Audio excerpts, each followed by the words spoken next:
Welcome. This is Tim Riley, CEO of IronBox Secure File Transfer. We are going to get started here. I want to reveal the next speaker in our series, Mr. Kevin Lamb. Mr. Lamb, who's joined us on the call today to learn from Lisa Sotto, is a leading ethical hacker. We'll give you an insider's view of how the bad guys think, and we'll show you if your systems are primed for a breach. Kevin is a great speaker. This is intended for non-security geek attendees, so he will be speaking in English. All of today's attendees will receive an invitation to this event. A word about our host. IronBox is a leading secure file transfer service. We work in industries such as healthcare, legal, telecom, energy, and finance. IronBox is well known as being easy to use and has high satisfaction rates with busy professionals. We help companies like yours comply with HIPAA high-tech, SOX, PCI, NERC-CIP, and numerous other regulations. IronBox is often woven into your existing systems, so we may be there and you may not know it, but we all are also used as a standalone service. And because of the current times in the HIPAA regulations, please note that IronBox is a HIPAA business associate. Today's attendees will receive the how-to guide to information security breaches. This is produced by our speaker today. New cyber guidance on the horizon, be prepared, also prepared and will be sent to you by our speaker. And then access to today's webinar recording, although you won't be able to see the polls. Mentioning polls, I'm going to go right on to polling question number 1. If you would please select your poll screen and enter your answers. Okay, I'm going to go ahead and close out the poll. I'm going to share the results. And you can see here that it's a bit of a mixed bag. I believe if you add the unsures with the no's, you'll see that probably we're at 66%, probably not. So this is a excellent topic for today, and let me go on and introduce our speaker. Our speaker, Lisa Sotto, serves as chairperson of the Department of Homeland Security's Data Privacy and Integrity Advisory Committee. Lisa is the managing partner of Hunton Williams' New York office and chair of the firm's top-ranked Global Privacy and Cybersecurity practice. Her practice focuses on privacy, cybersecurity, and records management issues. Lisa was named among the National Law Journal's 100 Most Influential Lawyers in 2013. She was voted the world's leading privacy advisor in Computerworld magazine and was recognized by Chambers and Partners as a star performer for privacy and data security. She was featured as the Queen of Data Breach in an article by New York Super Lawyers magazine. Please join me in welcoming Lisa Sotto. Thank you so much, Tim. I assume you can hear me? Yes. Okay, perfect. Well, I very much appreciate being able to speak with this group. Certainly, there couldn't be more perfect timing for this sort of a webinar.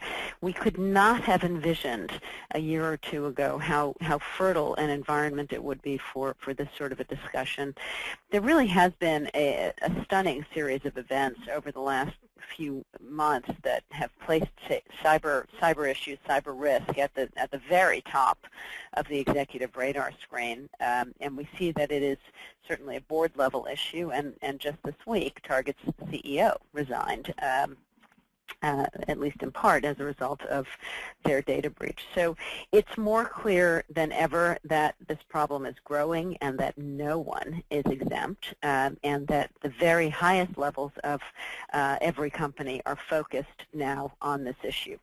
So I will set the stage for us today, starting with a discussion of the policy framework, and then we'll talk about how to manage an event should the worst happen. Okay, so just to give you a perspective of where I come from, we have over 25 privacy professionals who do nothing but data privacy and data security work in my group. We do it globally. We realized that data, very early, we realized that data can't be confined by country boundaries, so it sits sometimes in 16 different places at once, so we have a team to meet that challenge. We work with companies across industry sectors. So, there are very many analogies to be made in this space, and while we have in the United States a sectoral regime for managing the privacy part of these issues at least, we certainly think across industries because that's more appropriate in this space. We have a policy think tank called the Center for Information Policy Leadership, and for anybody who's very interested in the topic of privacy and data security, I would commend to you our blog at www.huntonprivacyblog.com. And of course, no self-respecting privacy and security practice would be complete without a Twitter handle, which you see on your on the slide. There looks like there's a little delay in the slides. There we go. Okay, so I'll talk a little bit about the landscape. Where are we on the policy side? I will also address the EU very briefly so that you understand at least what's going on there, and then we will talk about how to manage an event if it happens. When we think about who the criminal actors are, the bad actors here, we really think about three buckets. We start by thinking about hackers, traditional hackers, those who are looking to get into systems to steal data for pecuniary gain. And often that's personal information, but it could be other confidential business information as well, like trade secrets, like R&D, like M&A information, blueprints. So there is a lot of information beyond personal information that is the subject of the attacker's interest. We also think about nation states. Through advanced persistent threats, nation states are getting into systems, and some of it is pure cyber espionage, but some of it is just plain old theft of intellectual property. So we see a very active state actor in the PLA in China. We see it in other nations as well. North Korea is very active. Syria is very active. Iran, and it goes on. And then the third bucket is that of hacktivists, and these are folks who are really doing this to advance some loose ideological mission that they have, and so often they're defacing websites. They're conducting distributed denial of service attacks, DDoS attacks, to bring down a website for some period of time, or they're getting into systems and stealing senior executives' email to embarrass the company. They're more of a nuisance, but still a very significant nuisance. And then really on top of all of these categories stand insiders, who are really an insidious threat. Think Edward Snowden, the ultimate insider, and insiders can fall into any of these categories. And of course, terrorists, and we can lump them together with nation states, or we could consider them separately as a different bucket of threat actors. How are they getting in? What are the vectors? So hacking is certainly a very, very important method of getting into systems. Traditional hacking. Insiders, they have authorized access to systems, so they have every bit of ability to get into data that is accessible to them, and of course this is a very insidious threat for that reason. We're seeing a lot of social engineering, which is where employees are unwittingly manipulated into providing access to systems. This is through phishing attempts, or even as bold as calling an employee to say, I'm your IT department. We had this happen to a client a couple of weeks ago. Somebody called and for 20 minutes had complete access to this employee's system until she then went to the bathroom, came back, and found that the mouse was still moving. So this guy on the phone was still active in her system, and that's when she called the real IT department. So these things happen. This is not something you just read about. So it's very important to be aware of that. And vendors. Vendors are a significant threat vector to be very well aware of. Of course, we all know about the HVAC vendor for Target. We're seeing vendors as a source of entry in droves. So it's very important to make sure that your vendors are well aware and that you're controlling your vendors' access to your system.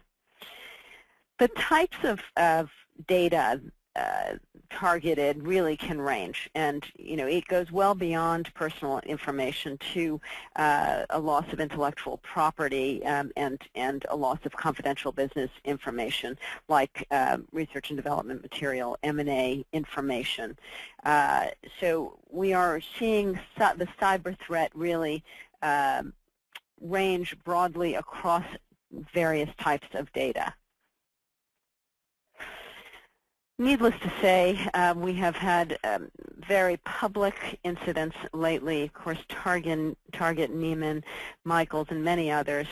These have led to significant congressional action.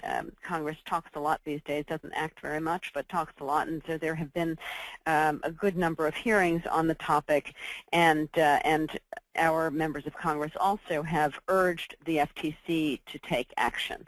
And the FTC is beyond busy these days with these and many other issues that they're handling. So in the last Congress, there were over 50 bills addressing cybersecurity in the last two Congresses, really. But, of course, the pace hasn't slowed at all in the 113th Congress. I want to note a couple of key provisions that we are seeing in some of these bills, two of them in particular. One dealing with information sharing, and this is the question is always: are we talking about one-way information sharing, meaning the government providing information to the private sector, or are we talking about two-way information sharing where the private sector is expected to give information back to the government? And so two-way information sharing really is very controversial, and there's a fear that if companies share data, the government might have access to confidential business information or to customer data. The other controversial aspect of some of these laws are the provisions dealing with liability protections.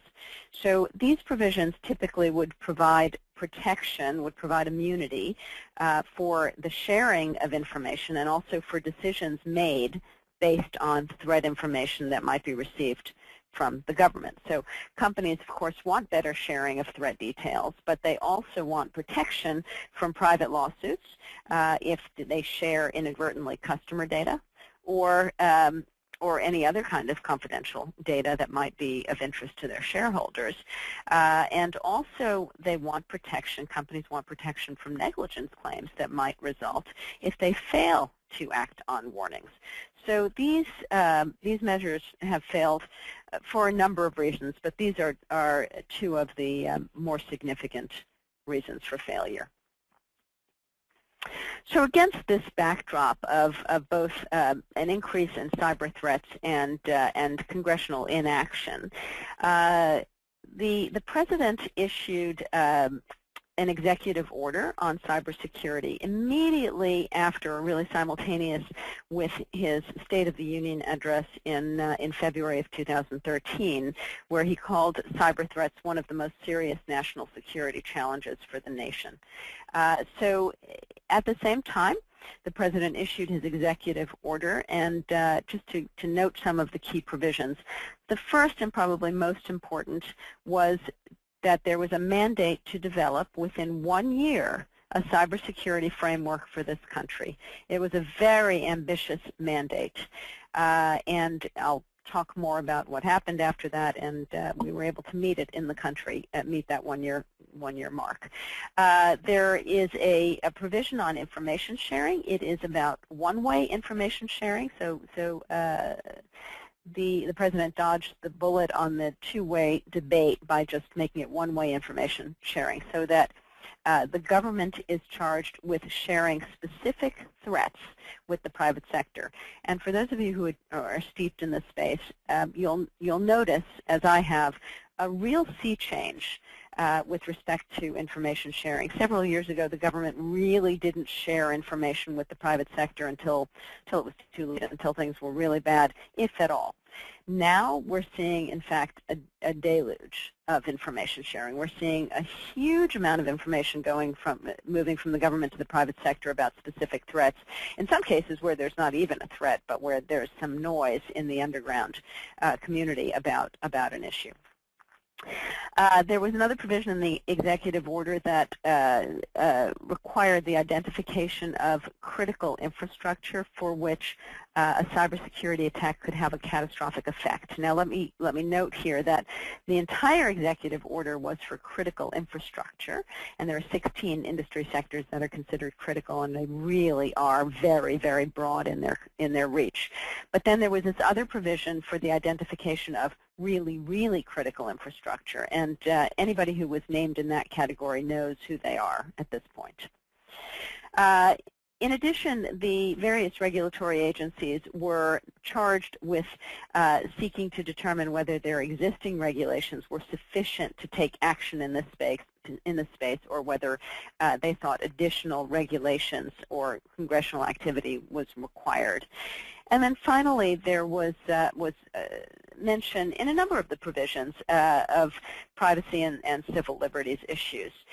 We have not done a good job, in my view, talking about those issues, and the cybersecurity framework that was ultimately issued really punted on these issues, because the prior draft that came out with a full discussion of privacy really was problematic. So there was almost a glossing over of privacy in the final version, with a promise of continued discussion. So hopefully those will keep on.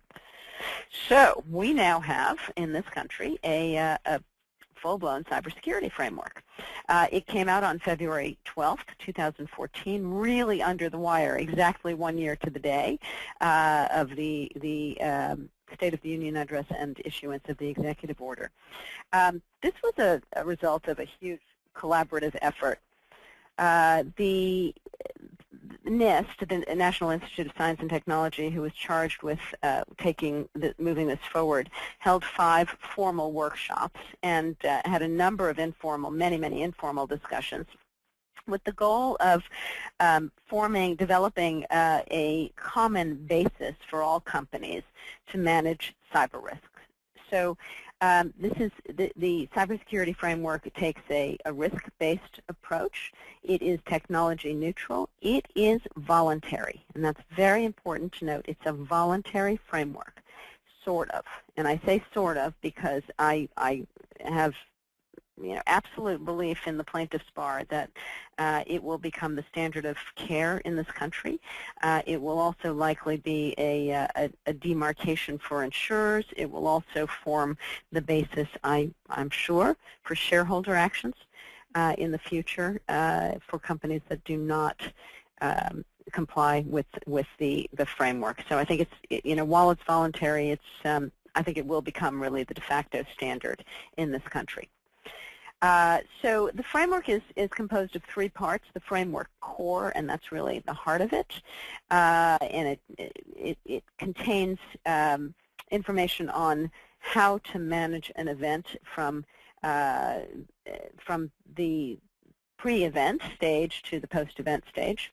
The framework profile allows you to measure your current state of affairs versus your target state of affairs.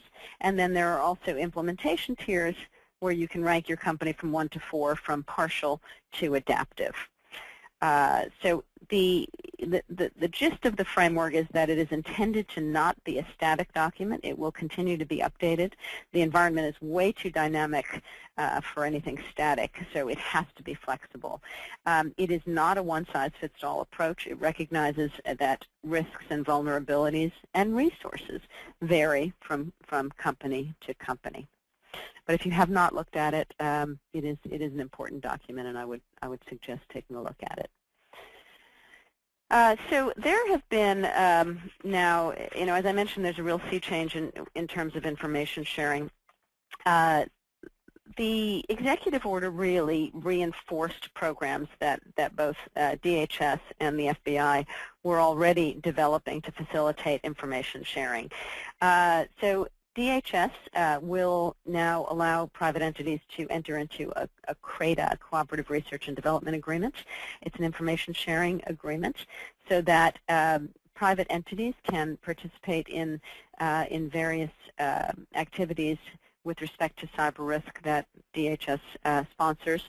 And the FBI will do the same through a Memorandum of Understanding. And in addition, DHS issued a pronouncement at the same time that the framework came out in February on a program called the Critical Infrastructure Cyber Community Program, known as C3. And it's a public-private partnership that will assist private entities in using the framework. So just quickly to talk about what the legal lay of the land is, there's really a dearth of privacy, of data security rules in this country. We have sort of a patchwork quilt going on. We have the FTC Act, the Federal Trade Commission Act, Section 5 in particular, which prohibits unfair or deceptive trade practices. And the Federal Trade Commission has used Section 5 to enforce against companies that they believe do not have appropriate security in place or have had breaches and have shown themselves allegedly to not have appropriate security to protect sensitive personal information. And we see really what the FTC is thinking through its consent orders that they've entered through its settlement agreements, where they punish companies for not taking certain security-related actions. Under the Gramm-Leach-Bliley Act for financial institutions, there is the safeguards rule. There are two rules under GLB that touch on this area, the privacy rule and then the safeguards rule. The safeguards rule in particular is about data security, and it requires that you put in place, if you're a financial institution subject to Gramm-Leach-Bliley, you put in place a written information security program comprised of administrative, technical, and physical safeguards. And note here that this standard of having a written information security program with administrative and technical and physical standards really has become the de facto standard in this country, going well beyond financial institutions, because the FTC has taken up the mantle of that mantra and embedded that into its consent orders with respect to data security for companies far outside of the financial sector. HIPAA and high tech, and I know many of you on this call are in the healthcare industry, also of course has the security rule of HIPAA, which is very robust and really was an early mover in this area. It similarly is broken down by administrative, technical, and physical safeguards, and then of course high tech brought a data breach notification obligation into the mix, as well as imposing liability on statutory liability on business associates to comply with the HIPAA security rule. The Fair and Accurate Credit Transactions Act, which was an amendment to the Fair Credit Reporting Act, has a disposal rule that says that if you pull credit reporting information and have that, and we all have that information when we do background checks on applicants, for example, then you have to dispose of that information in a secure manner. On the state side, Massachusetts has the most stringent data security rules in place. We do run into a very, very difficult situation where states start enacting data security rules, because you can imagine if they conflict with each other or somehow collide with each other, it will be in a world of hurt from a data security perspective. Massachusetts has the most prescriptive rules. Nevada has a rule in place saying that that Social Security numbers can't be transmitted across the public internet unless they're encrypted. And then there's another group of laws. California is among that group that say essentially that you have to have reasonable security measures in place to protect sensitive data, and you also need to enter into agreements with your service providers to ensure that they are also contractually bound to protect data as well. And of course, the data breach notification laws have really changed the landscape very, very significantly. So now when we have a data breach, we have to think about not only high tech, but also about the 46, soon to be 47 state laws. Kentucky is the last on the block, state laws that require notification in the event of a data breach, plus the District of Columbia, Guam, U.S. Virgin Islands, and Puerto Rico territories as well. And let's not forget overseas. There are a number of laws overseas that require breach notification, for example, in Germany, in Norway, in Mexico, that are really very disparate and that need to be considered as well if you have a data breach involving residents of those nations. And then there are industry standards. So the laws don't stand by themselves. There's the payment card industry data security standard. We've all read a lot about that now in the wake of retail breaches. The ISO standard for security is very important as well. And then the NIST 800 series also provides a lot of information about security controls.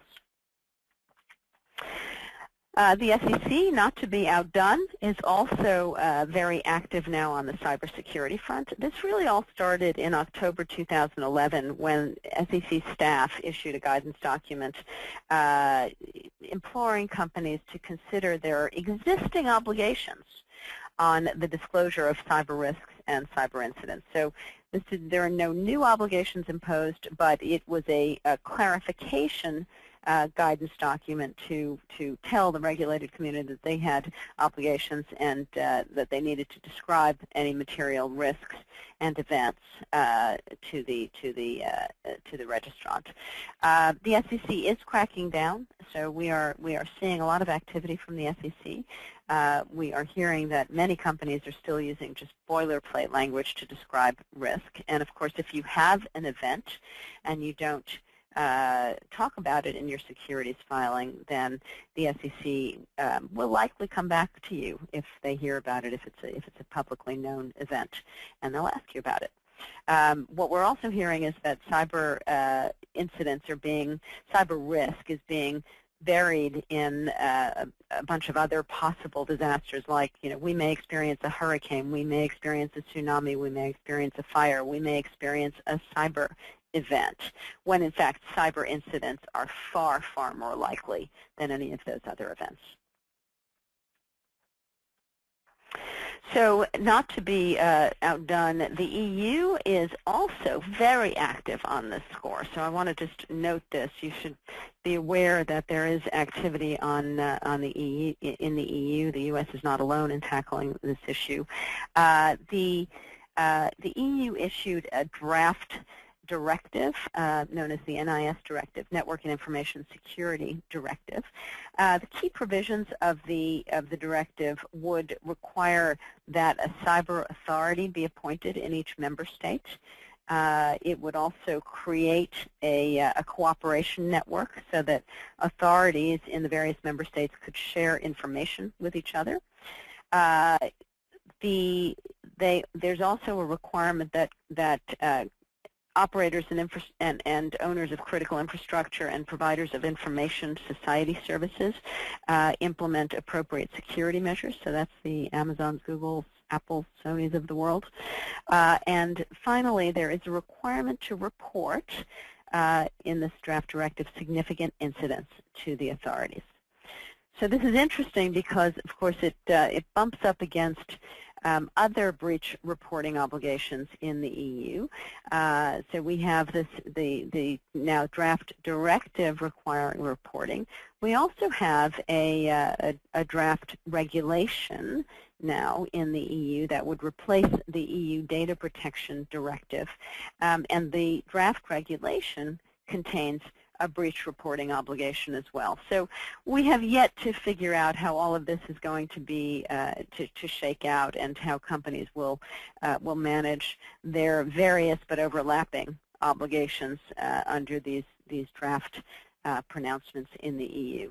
And other nations also are very much thinking about these issues. They are this is not confined to major to the Western world. There are many other nations thinking about this because it's a huge threat to their national security, if for no other reason.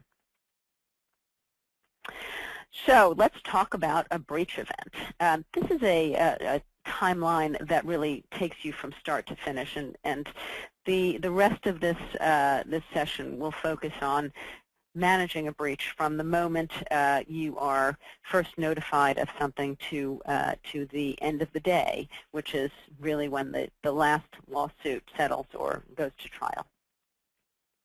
Okay, first steps. So we get notification of an event in so many different ways. We can be notified by law enforcement, and lately that's been a big method of notification, the Secret Service calls or the FBI calls, and they let you know that they're seeing a lot of chatter about a company in the underground, in the hacker forums. We're also hearing from Brian Krebs.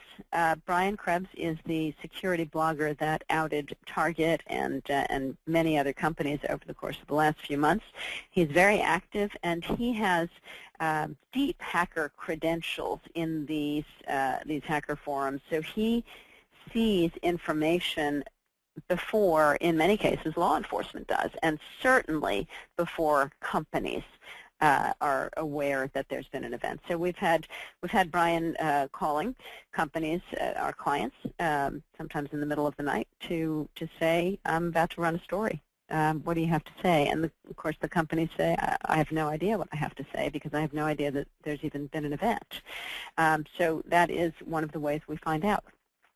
We also find out because the company is a common point of purchase, meaning their processing their processor in the financial world, if they take payment cards, will call and say, you've been identified as being a common point of purchase, so that cards used legitimately at your stores are being used fraudulently, and you are the common point. We're also, of course, seeing a lot of anomalies in the system. So these point to an event like significant data losses, consumer complaints, or other alerts. And certainly if there is an alert through one of the services that we use to monitor security, it's critically important to follow up on those alerts. And that sounds obvious. I know it sounds obvious, but it is not happening the way it should. So that's a very important point to keep in mind. So when we have notification that there is something that has happened, we need to immediately get the team together. We pull together the incident response team, which hopefully has been formed in advance, and hopefully there is an incident response plan that has been practiced in advance, and that that practice activity will come into play for the real event. We will think about immediately our insurance. Do we have cyber insurance? And provide notification so that we can take advantage of any cyber insurance we might have. And I'll note here that cyber insurance is not the only course for insurance. It's the best, but we can sometimes take advantage of other types of insurance in the event there is a cyber attack. So we are then immediately motivated to conduct an investigation. So the question really very quickly is, do we go to an outside expert? or do we use our own people in-house? There are really very, very few organizations that have the skills in-house to conduct a full-blown forensic investigation. Very few. And in some cases, you are required, where there's payment card information involved, you are required to go outside, and you're required to choose from a list of 20-something PFIs, PCI forensic investigators, that are certified to conduct PCI forensic investigations. So we typically would hire these forensic investigators, the outside firms, through legal counsel in an effort to protect privilege with respect to the information that they discover and the reports that they might write at the end of the day. And we are looking to understand what happened, what data is at issue, and who are the bad actors. And that's very important, because if you can understand who the bad actors are, you can understand their motivation, and that will help you understand what data might have been put at risk. If it's an insider, you want to understand that very quickly. If it's an outsider, if, for example, it's the PLA in China, they're not going to be interested in Social Security numbers or payment card numbers. They're going to be interested in R&D. They're going to be interested in M&A information. They're going to be interested in trade secrets. Or they could be interested in pure cyber espionage leading up to cyber warfare. So very, very important to understand who the bad actors are, which will help us understand what they're seeking. We are at the same time also putting out a legal hold notice, because chances are, if this is a big event, there will be a lawsuit. We now expect lawsuits, no kidding, within about 24 hours of announcing the event. We are served now often. If we come out one day, by 9 o'clock the next morning, we will have been served with our first class action lawsuit. So that happens very quickly.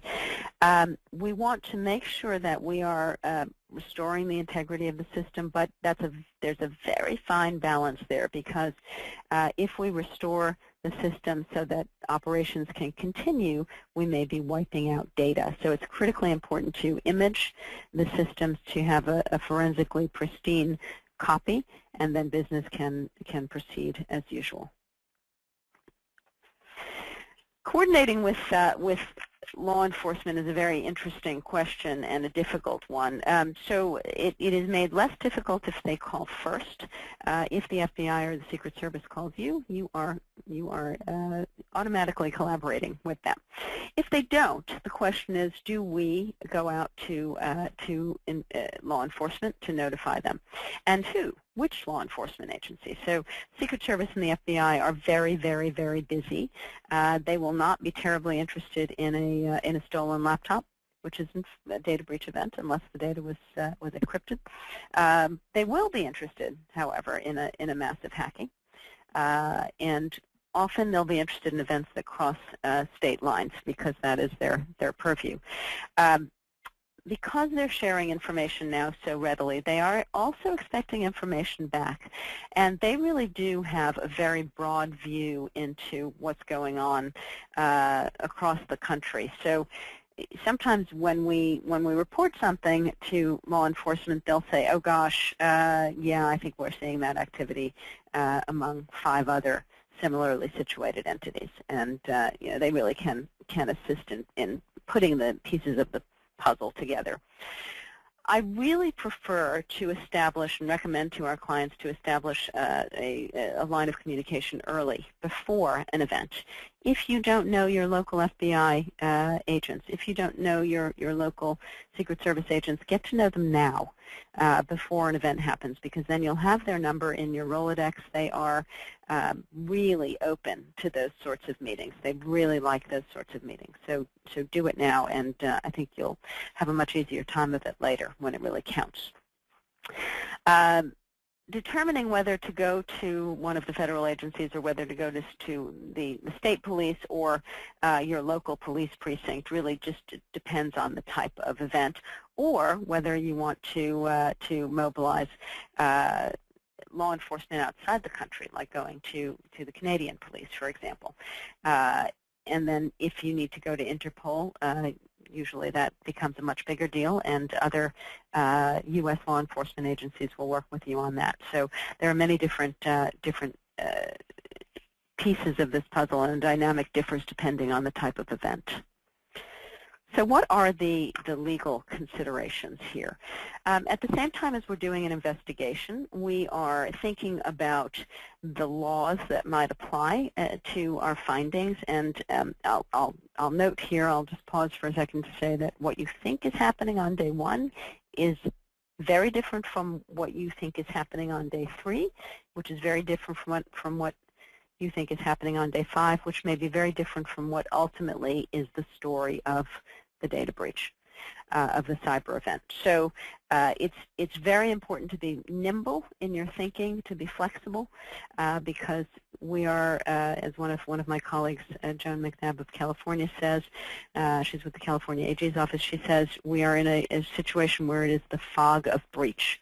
So we need to be flexible in our thinking. So when we're thinking about the legal analysis, while we are remaining flexible, we really do want to get that under control as early as we can and understand what our obligations are. So we think about the state data breach notification laws. We think about federal breach notification requirements like high-tech, like the interagency guidance for the financial sector, and we have to think about international laws now as well because they are in place.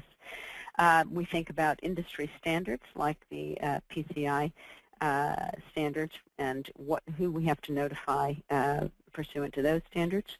And we also think about our contractual obligations. If we have entered into non-disclosure agreements, for example, with business partners, and that data is at risk, do we have an obligation to notify our business partners based on our non-disclosure agreements with them? Is there an obligation, if you're a business associate in the HIPAA context, is there an obligation to notify the covered entity? Of course there is, but it's important to look at your contractual obligations as well as your statutory obligations. And of course, think about your SEC reporting obligations at the same time. We've been talking with a number of our clients about proactive measures. We really, really do not recommend hacking back. We think that's a bad strategy. It could get you into a heap of trouble and could violate the law. But there are other things you can do. There may be some offensive litigation that you could bring against, for example, a hacktivist that is defacing your website. So let's turn to the state data breach notification requirements, and these are really quite similar to the high-tech requirements, the difference being that high-tech requires that you notify within, the major difference being that you notify within 60 days. So generally, with respect to these laws, the duty arises when unencrypted computerized personal information is acquired or accessed by an unauthorized person. And personal information, this is outside the HIPAA world, but in the HIPAA world, it's really any PHI needs to be considered. Outside the HIPAA world, we think about information like a social security number, a driver's license number, or a financial account number, including credit and debit card accounts. And generally, that information requires notification. And then there's a panoply of other information that also requires notification, like California's new law that now requires notification where an email address or username along with a security code is accessed. And then service providers, business associates in the HIPAA world, service providers outside the HIPAA world are required to notify the data owners or the covered entities in the event of a data breach. So that is a very serious obligation that is not just contractual, but also is built now into the law. So there are a number of variations in the state laws. And even if you're subject to high-tech, by the way, you have to consider the state laws as well, because there are a number of them that do not, that are not preempted by HIPAA. So we have to think about the definition of personal information, which, as I said earlier, differs by state. Many states cover paper data as well, not limited to computerized data. And in a number of states, you need to notify the state agency. I think it's about 17 states now in which you need to notify the state agency that you've had a data breach. And, of course, you do need to notify the Office for Civil Rights in HHS for HIPAA-covered entities if you have a breach over 500, and for under 500, you keep a log and notify annually.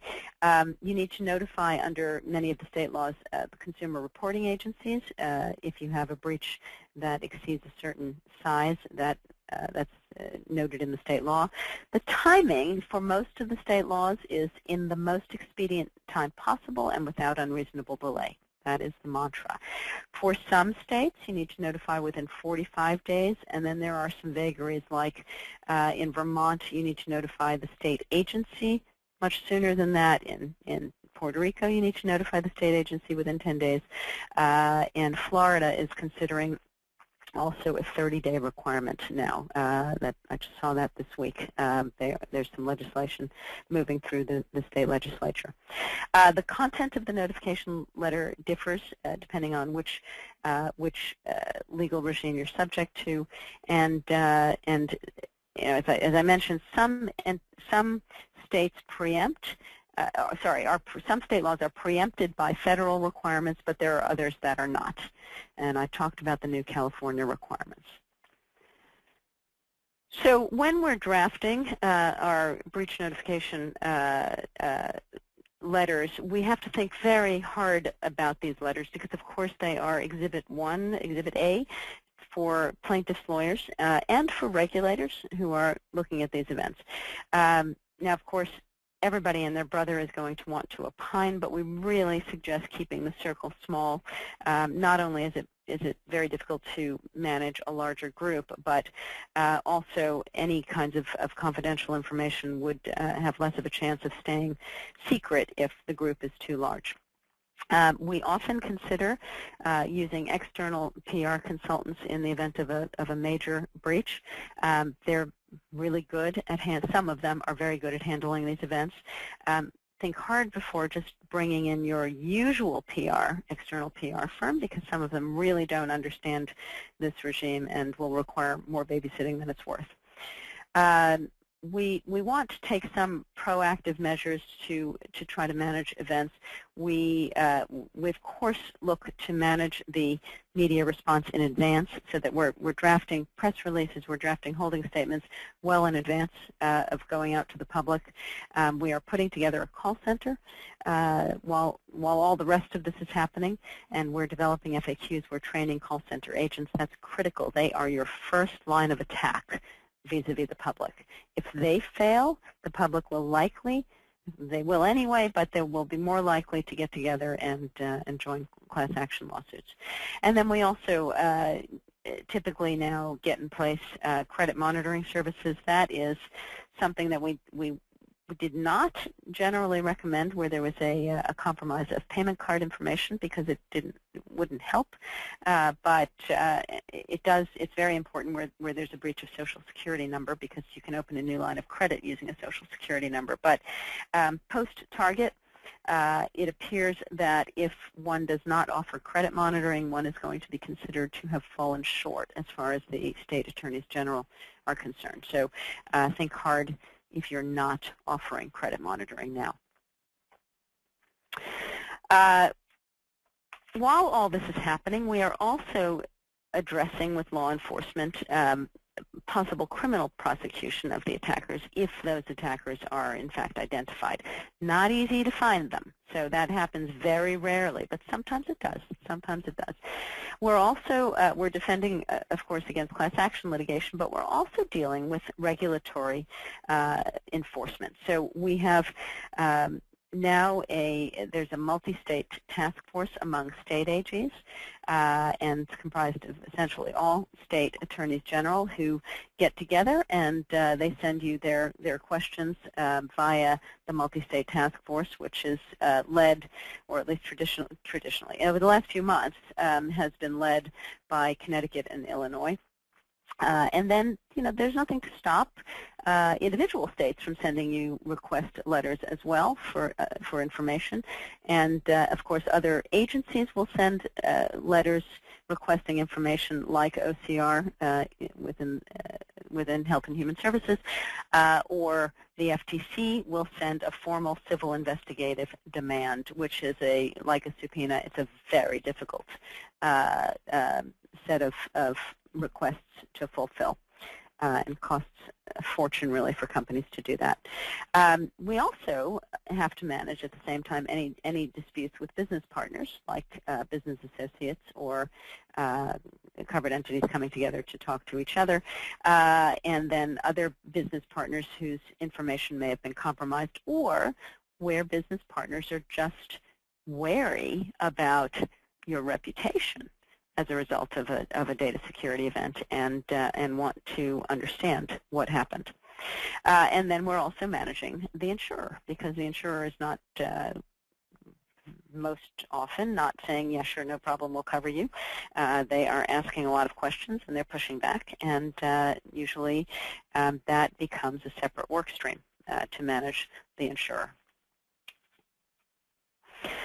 So we are very active these days in helping companies take proactive measures, because this is an inevitability. I don't think anybody would dispute that anymore. It is inevitable that there will be a data breach. It's just a question of how bad it will be, how significant it will be. Hopefully, we will have prepared sufficiently so that we're mitigating any harm in advance of the event happening. So I don't need to even say this, but I will anyway. This is a governance issue. This is not an IT issue. This is reaching the most senior levels within organizations. It is an area of governance now for companies. There is no problem getting senior leadership now to buy in to these issues. We have been conducting in droves now tabletop exercises. It's very important, I think, to make sure that all your documentation is in place. Your incident response plan, your incident response team is well delineated. They know who they are. They know what their roles are. I had a client tell me recently that they had put in place laminated wallet cards with their incident response team, and would it be okay if my number was on their laminated wallet card? So there are different ways of doing that. Making sure that all the appropriate policies and procedures are in place. Having a breach toolkit in place, making sure your insurance portfolio is as you like it. You may not want cyber insurance because you're heavily self-insured, but you may and should look into that. It's critically important to know your data, know where your data is, in what data do you have, where is it, in what systems. Do your data flow mapping so that you know what data deserves more protection rather than less. Where are the crown jewels? You want to update your policies to reflect the current breach and cyber risk environment. Make sure you're managing your vendors. Do your due diligence with respect to vendors to ensure that they can protect the information in the way they have the ability to protect the information in the way that you expect. Make sure your contracts reflect the expectations that you have of your vendors, and make sure you're also doing ongoing monitoring. It is not enough to just do that early due diligence, because companies change hands, people change within organizations, and expectations change. And of course, managing employees is critical. Do those background checks, and also have technical backstops in place.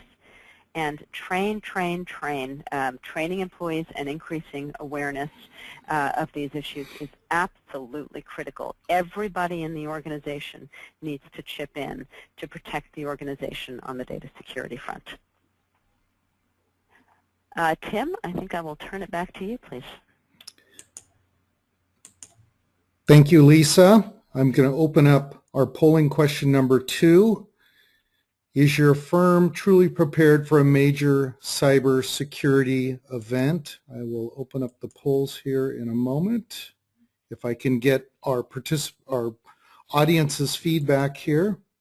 I can see them, and I'm not surprised.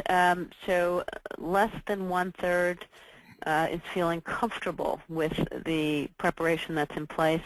Another 10% is feeling pretty good getting there, and then the rest, roughly, let's see, 60, 64, 63%. Yeah, that's about what I'm seeing. It's not heartening. I think if you're sort of middle stages or less, I think pushing really hard to get to a place where you feel comfortable that you would be prepared for an event is very, very important in the current environment. Lisa, thank you. We are just so grateful for your wisdom on this topic. I would like to share the contact information. So let me pull down the poll information. Here is the contact information for Lisa and also for myself. We can also be a resource in general, not just on secure file transfer, but for Lisa. And Lisa, one final comment or question as we're wrapping up here. As a CIO or CPO, etc., what's a good way to get, if I want your experience and expertise at at least the leadership team level, if not the board level, what's a good way to introduce you into the process? Yeah, thank you. And we've been obviously doing that a lot lately because many GCs, general counsel, and CISOs and board members are very concerned about this. So just give me a shout, and I'm very happy to be introduced to any of the senior leaders who are thinking about this issue, and we can do it. Do something very, very minimal to get. You sort of get companies acclimated to this issue to be closer to the right place, or something bigger if there's a real concern. Thank you so much for our attendees. Thank you again, Lisa. And we look forward to our next event. And this is Kevin Lamb, Hacking into Your Healthcare System. That's coming up on June 4th, a little less than a month away. And that will also be insightful. You'll receive a poll at the conclusion of this webinar. We would love your feedback. For the promised materials, you'll receive those shortly. Thank you very much.